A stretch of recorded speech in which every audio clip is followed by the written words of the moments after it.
the righteous predecessors. So when a person says, I am a Salafi, I follow the way of the Salaf, they are saying, I understand the Quran and the Sunnah as it was understood by the Sahaba and those early generations. That is what Salafiyya means. It doesn't mean a group. Because you may have a group which says, we are the Salafis, but they may be doing things which are not in accordance with the way of the Sahaba and the early generation. They may be saying things which is not in accordance. So though they may claim for themselves, we are the Salafis, they are not. Or they're in error. We don't attribute whatever they say and whatever they do to the Salaf. Unless what they have done is based really in the practice of the early generation. Then we can say, yes, that is the way of the Salaf. The way of the companions of the Prophet ﷺ, that way about which Prophet ﷺ said, my nation will divide up into 73 different sects. 72 in hell and 1 in paradise. And when the companions asked the Prophet ﷺ, what is that one? He said, the one that I am on and you are on. Ma ana alayhi wa ashabi. The one which I am following and my companions follow. So this is the correct understanding. So when we come back to Tawheed al-Ibadah, worshipping Allah by maintaining His unity in that worship, we do so in the way that the companions of the Prophet ﷺ did. We do not invent or introduce new ways of worship. As some people, for example, they want to celebrate the birthday of the Prophet ﷺ. So they say, well, this is something good. They may even bring a verse from the Quran. They would say, Allah said in the Quran, Inna Allah wa malaikatahu yusalluna ala nabi. Ya ayyuhalladhina amanu sallu alayhi wa sallimu taslima. They bring this verse out. And you say, well, where does it say celebrate the Prophet's birthday there? It's there. This is what it means. It's their interpretation. Right? Their interpretation. The point is that the companions of the Prophet ﷺ didn't understand that verse that way. And that's why they never celebrated his birthday. And he himself didn't understand that verse that way, and he didn't celebrate his birthday. And the early generations didn't celebrate his birthday. It wasn't until some 400 years after the time of Prophet Muhammad ﷺ that his birthday began to be celebrated in Egypt in the Fatimid Shiite rule. In the Fatimid Shiite dynasty in Egypt, the celebration of the Prophet ﷺ's birthday began. So we say this is not legitimate. Some people say, well, okay, leave that aside. Just the idea of celebrating his birthday, what are we doing in the celebration? We're only remembering Rasulullah ﷺ. We're asking Allah to bless him. These are all good things. We remember his seerah, his life, and all this. These are all good things. Do you say this is not good in Islam? Yes, these things are good things. But to combine them on that day, every year, you have now created something new in the religion. This is bid'ah. Similarly, we could ask, if somebody suggested to you, you have to understand bid'ah, sometimes it involves something completely new, like the idea of the birthday celebration, because we don't really have any precedents for it at all in Islam. But bid'ah may actually have precedence in the religion itself, wherein a person takes something like, after prayers, raising your hand in dua. After every prayer, people raise their hands in dua. People say, well, what's wrong with that? What's wrong with it? Prophet Muhammad ﷺ said that Allah does not like, or He is shy, that anyone would raise their hands in dua and that they would put their hands down without fulfilling their wish, their desire.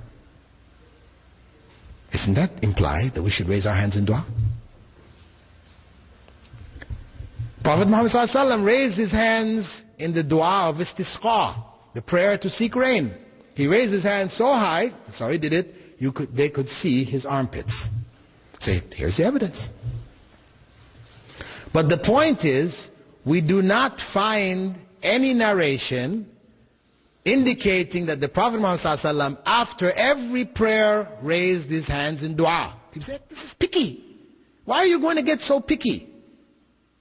You know, if it said that you raise your hands, Allah is shy not to give you. He said the Prophet ﷺ raised his hands in istisqa. Why can't we just do it after every prayer then? What's the problem here? We say, the sunnah of the Prophet ﷺ is not just what he did, but also what he didn't do. You have sunnah fi'liya, the sunnah of actions which he did, and sunnah tarkiya, or sunnah of actions which he didn't do, which are religion, dealing with the religion. Of course, there are many things he didn't do which he didn't like personally. We're not talking about those. We're talking about things connected with the religion. The things he didn't do, it is sunnah not to do. Very important. Because if one opens this door, that as long as he said this, he said that, we can put it all together and come up with something which he didn't do, then the religion becomes innovated. You can now change the religion at will. Because I can bring something to you. I say to you, Prophet Muhammad ﷺ said, prayer in jama'ah is worth 27 times prayer by yourself. Everybody knows this. He also said, whenever you enter the masjid, you should pray 2 rak'at, 2 units of prayer, before sitting down.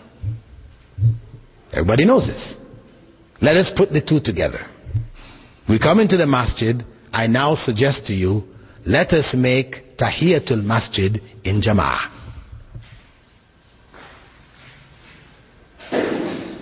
If I suggest that, what do people say? They said, no, you can't do that. Why not? Prophet ﷺ said the prayer in jama'ah is worth more than the prayer by yourself. He also said, whenever you come in, you should do this 2 rak'ah. Why can't we put them together and do it? Well, the Prophet ﷺ didn't do it. That's why, yes. He didn't do it, so we cannot do it. He made tahajjud in jama'ah. This is also sunnah, and he did it in jama'ah. We can do it because he did it. But to do tahiyyat al-masjid in jama'ah, or to do the sunnahs before dhuhr, the sunnahs after dhuhr in jama'ah, we can't do it because Prophet Muhammad ﷺ didn't do it. And that's emphasized by his well-known statement, ما تركت شيئا يقربكم إلى الله إلا وأمرتكم به.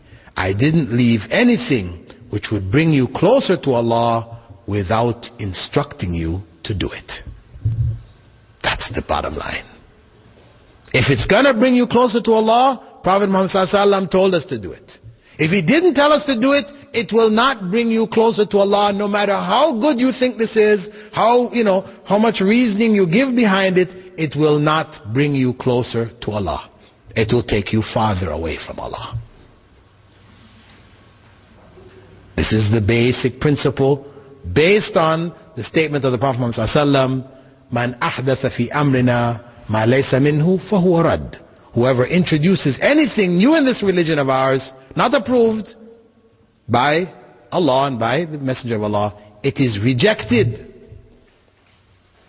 This is to protect the religion in its pristine purity from change, deviation, etc., like what happened to the other religion, the other messages which were of Islam but became distorted in time, like that of Christianity, Judaism, etc., etc.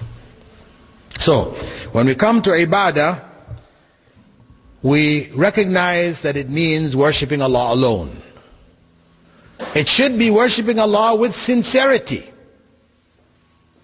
Because to worship Allah alone but insincerely as a ritual, then of course we're not worshipping Allah as He deserves to be worshipped. There's no real reward in that worship. Furthermore, it means worshipping Allah as Prophet Muhammad ﷺ taught us to worship Allah. Not as we might feel or think or imagine or deduce, but we worship Allah as Rasulullah ﷺ taught us to worship Allah. And connected to all of this, of course, is the concept that worship of Allah is not limited to the rituals of worship, but it also involves the emotional aspects wherein we should not love others more than we love Allah. To do so is to worship, or to give an aspect of worship to Allah's creation. As Allah stated in the Quran, وَمِنَ النَّاسِ مَنْ يَتَّخِذُ مِن دُونِ اللَّهِ أَنْدَادًا يُحِبُّونَهُمْ كَحُبِّ اللَّهِ. And there is among human beings those who take for worship others besides Allah as equals to Him. But Allah goes on to say, وَالَّذِينَ آمَنُوا أَشَدُّ حُبًّا لِلَّهِ. And those who believe, they love Allah more. Their love of Allah is greater. This is the sign of belief, true belief.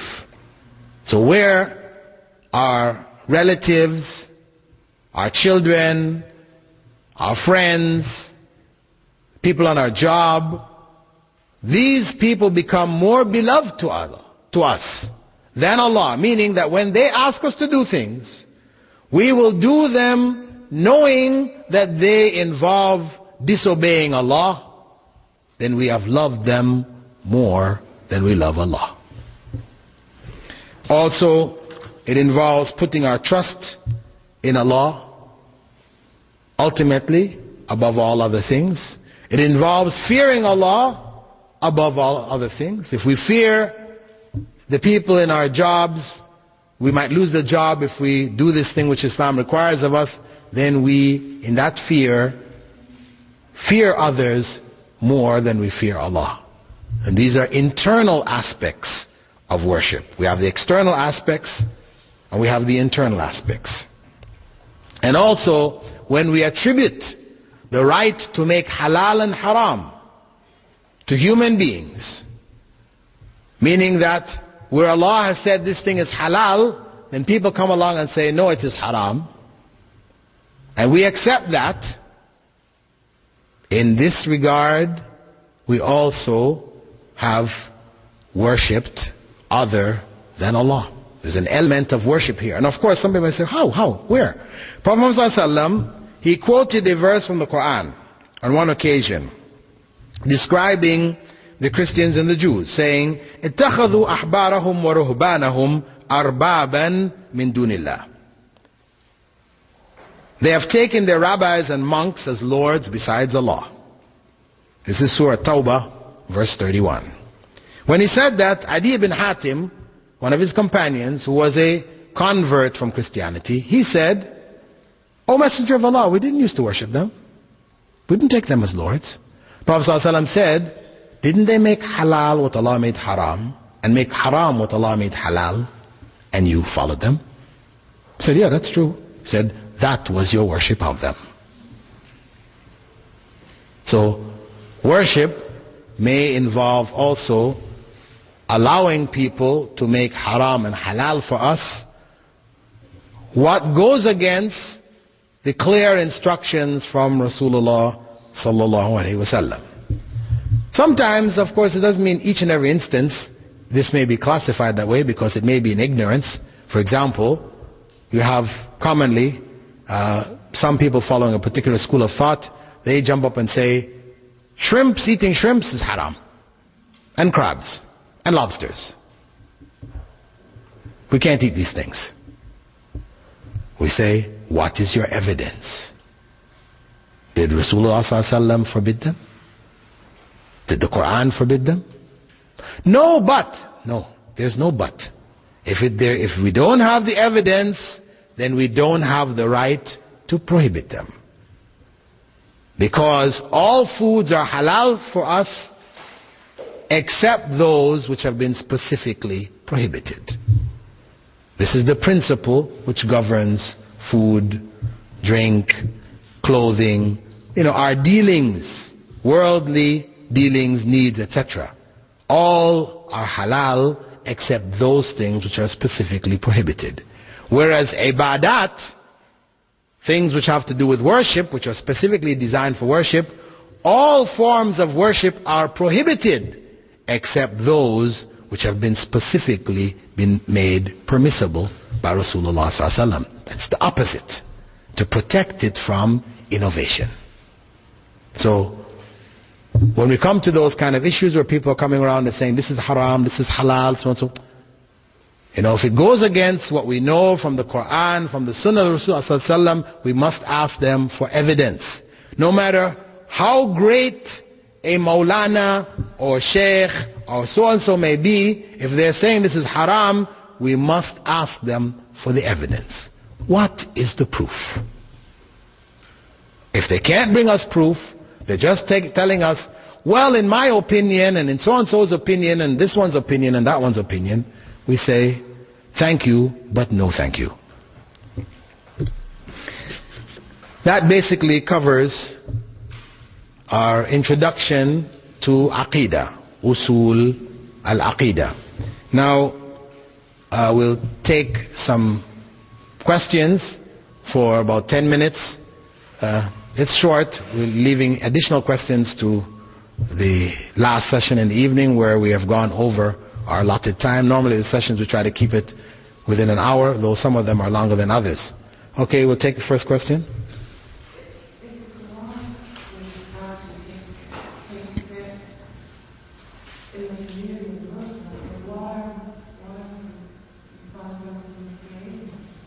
If the Quran speaks against sects forming different groups, etc., in the community, why do Muslims do this?